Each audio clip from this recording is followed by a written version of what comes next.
더불어민주당 이재명 전 대표는 대표직 사퇴 이후에 잠시 보이지 않고 있습니다만 여전히 전당대회를 앞두고 거명이 많이 되고 있습니다.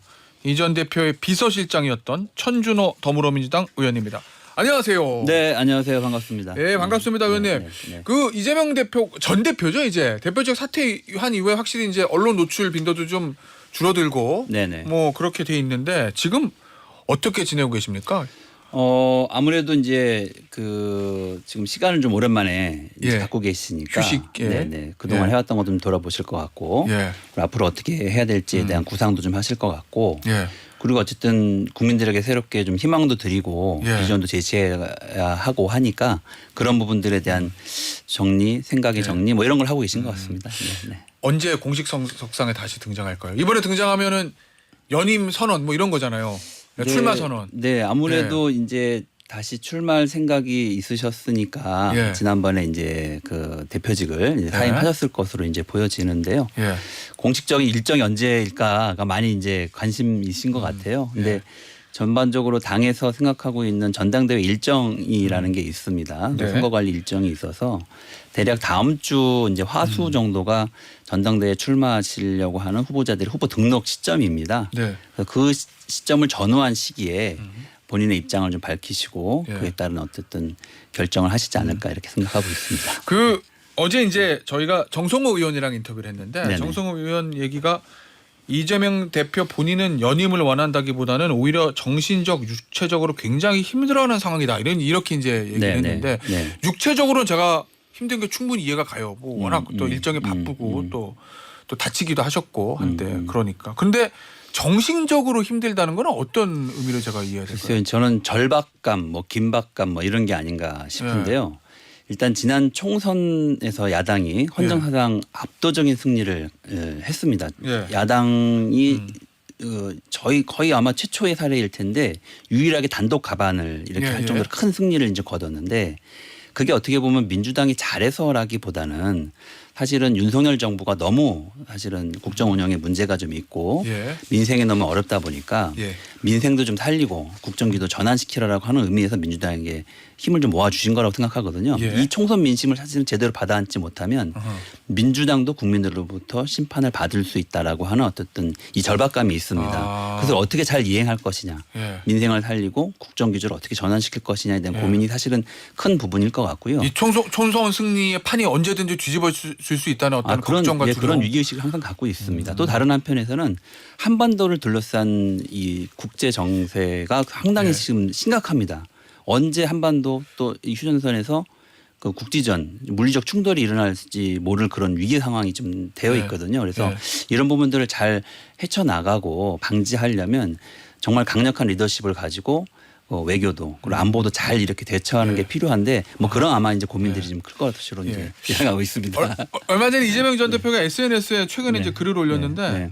전화 문자 그만 좀 시도 때도 없는 문자와 전화는 격려가 아니라 고통이다. 네, 네. 이렇게 해서 이 강성 지지층에 전화하고 문자 이게 이제 아마도 격려하고 그런 내용일 거 아니에요. 비판 내용은 아닐 거고 네, 네. 여기에 대해서 피로감을 호소했다. 뭐 이런 보도들이 많았는데 어느 정도길래 그러십니까? 뭐 일상적으로 이제 네. 그런 소통을 많이 하시는 편인데 예. 아마 그때는 전화번호가 공개가 됐어요. 네, 특별히 어떤 유튜버가 예, 예, 방송을 예. 통해서 예. 뭐 이재명 대표에게 격려를 해주라 예. 그리고 이제 뭐 이런 메시지를 남겼던 것 같아요. 예. 근데 이제 그게 격려나 예를 들면 응원이 아니라 상당히 이제 집중되면서 예. 일상적인 업무나 생활을 할 수 없을 상태로까지 이제 간 것 같습니다. 이제 예. 그러면서 좀 자제해달라 이런 요청을 하신 것으로 이제 보여집니다. 네. 알겠습니다. 자, 요 얘기 좀 해볼게요. 이재명 대표가 연임은 이제 기정사실한 된 거고 어떻게 매치업이 짜여지든 간에 아마 당선도 거의 확실한 것 같고 어대명이 아니라 확대명이라는 저 언론의 표현까지 나오는데 잘 아시겠지만 일극 체제 아니냐, 사당화되는 거 아니냐 이런 비판들이 좀 있습니다. 여기에 대한 어떤 고민은 좀 있으십니까? 이런 프레임 일극 체제, 이재명 대표 사당화라는 그런 표현들.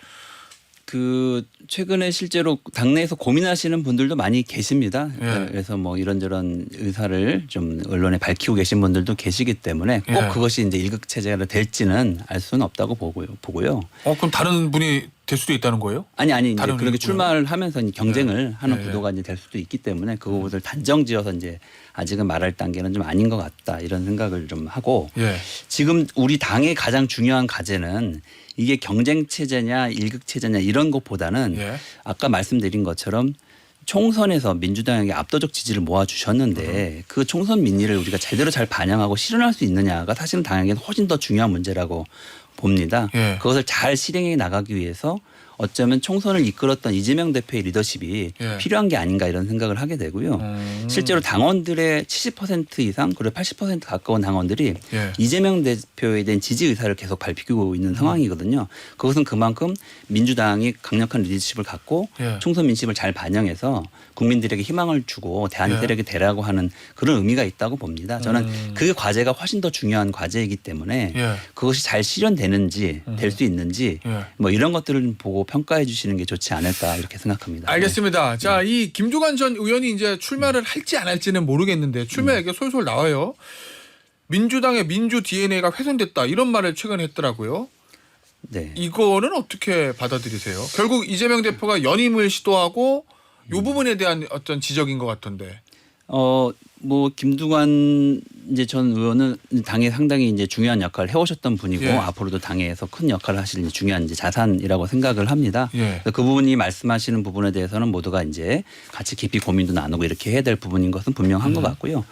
다만 이제 민주주의라고 하는 것이 어떤 완성이 있는 것이 아니라 계속 진화하고 심화해 가는 것이라고 생각을 합니다. 그렇기 예. 때문에 민주주의 제도의 발전과 관련해서 미흡한 점 이런 것들은 항상 어떤 비판적 의견이 나올 수 있다고 생각하고 그게 민주주의가 존재하는 이유라고 생각하기도 합니다. 예. 다만 한 가지 최근에 저희가 더 고려해야 될 부분이 있다면 민주주의 내용에 대한 또 민주주의를 바라보는 당내 민주주의 바라보는 시각들이 조금 더 심화되고 있다고 생각합니다. 직접 민주주의 강화. 예. 당원들이 직접 과거에는 동원의 대상이었다면 예. 이제는 당원이 직접 당 안의 중요한 의사결정, 선출직의 결정에 주체로 나서려고 하는 의지가 훨씬 더 강화되고 있다는 예. 측면을 저희가 잘 봐야 될 것 같습니다. 그런 배경은 그냥 된 게 아니라 이 디지털 미디어가 발전하고 또 핸드폰이라고 하는 걸 통해서 정보가 많이 유통이 되면서 예. 과거처럼 정치인들이 정치 정보에 대해 독점하고 고급 정보를 정치인들만 갖게 되는 시절이 이제 아니거든요. 예. 그만큼 평준화됐기 때문에 집단 지성이 발현될 수 있는 환경이 훨씬 더 확대됐다. 예. 이런 정치 환경에 맞게끔 당내 민주주의 방식, 제도 이런 부분에서도 변화가 좀 필요한 그런 상황에 직면해 있는 것은 분명한 것 같습니다. 그 얘기는 당원이 당의 주인인 당원이 이재명 대표 연임을 강력히 원하고 있기 때문에 네, 네. 설사 연임하고 혼자 나와서 뭐 찬반 투표로 하고 돼도 민주주의 훼손이라는 말은 맞지 않는다 이런 의미신 거죠. 그것이 민주주의 훼손이라기보다는 그런 것들이 합리적인 결정과 연결될 수 있도록 당원들의 주장이 모두가 다 100% 옳다고 이야기하는 것은 아닙니다. 예. 어쨌든 수기 과정이 좀 필요한 부분들도 있고 한데 이런 것들을 어떻게 잘 조화롭게 만들어 나갈 수 있겠느냐라고 하는 제도의 변화가 이제 당 안에서의 논의가 계속 필요한 것이죠. 그것은 예. 진행형 과제로 남아 있다고 생각합니다. 알겠습니다. 의원님, 네. 이 전당대회를 통하면서 이제 여당이든 야당이든 간에 이 당대표 후보들이 차기 지도부의 선출 과정에서 어떤 메시지들이 있잖아요. 네네. 내가 이끄는 당은 이렇게 변할 거야 뭐 이런 것들. 지금 국민의힘 같은 경우에는 뭐 중도 확장이니 뭐 당정관계 재정립 이런 얘기가 나옵니다. 이재명 대표는 이번에 연임 시도하면 어떤 화두 어떤 메시지를 들고 나올 거로 보세요? 제 생각에는 가장 큰 메시지는 민생을 어떻게 살릴 것이냐라고 하는 부분일 거라고 생각을 합니다. 지금 왜냐하면 현실에 가장 국민들이 고통스러워하는 것은 민생이거든요. 예. 여당은 보니까 누가 찐윤이냐 뭐 예를 들면 이런 거 한참 논란이 되다가 예. 최근에 와서는 뭐 배신자 프레임 뭐 이런 거 갖고 노선 경쟁을 막 이렇게 예. 하고 계신 것 같더라고요. 예. 국민들의 삶과 전혀 관련이 없는 겁니다. 물론 싸움 구경이야 재밌긴 하죠. 예. 하지만 지금 필요한 거는 어떻게 민생을 살릴 거냐, 누가 그러한 정책 비전과 대안을 갖고 있느냐. 예. 대한민국은 어느 방향으로 가야 되느냐. 국격은 올라가고 국가의 순위는 높아진다고 하는데 국민의 삶의 질은 그렇게 따라가지 못하고 있는 것 같은데 어떻게 이것을 해결할 거냐. 이런 부분들에 대한 대안을 제시하고 그것에 논쟁이 필요하다고 생각을 합니다. 이재명 대표의 일기 지도부와는 다를 것이다. 뭐 이런 말씀이신 훨씬 건가요? 더 조금 이제 비전 중심으로 민생 중심으로 예. 가기 위해서 많은 고민들을 하시지 않을까 생각합니다. 알겠습니다. 네. 어제 이제 저 국무회의에서 윤석열 대통령이 이 전국민 네. 지원금에 관련해서 네. 왜 25만 원만 주냐, 네. 10억, 네. 100억 이렇게 주지라고 네. 이제 발언을 했습니다. 그 발언은 어떻게 들으셨어요? 참 지금 한국 경제가 이제 그야말로 민생 경제가 아사 상태에 있거든요. 예, 그러면 그 사람한테 물 이렇게 주면 됩니까? 예를 들면 영양제도 줘야 되고 체력 유지할 수 있도록 그 식사도 줘야 되고 이렇게 되는 겁니까?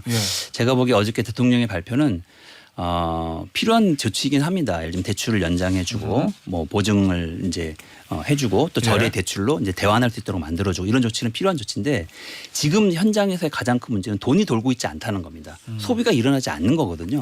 그럼 소비를 살리기 위한 지원을 해야죠. 근데 거기서 대통령이 현금 지원이나 이런 거에 대해서 굉장히 좀 그 불만스러운 표현을 이렇게 쓰셨더라고요. 거의 막말에 가까운 수준으로 이야기하셨던데 저는 그거보다 더 문제는 윤석열 정부 들어서 수십 조에 달하는 초부자 감세하고 있거든요.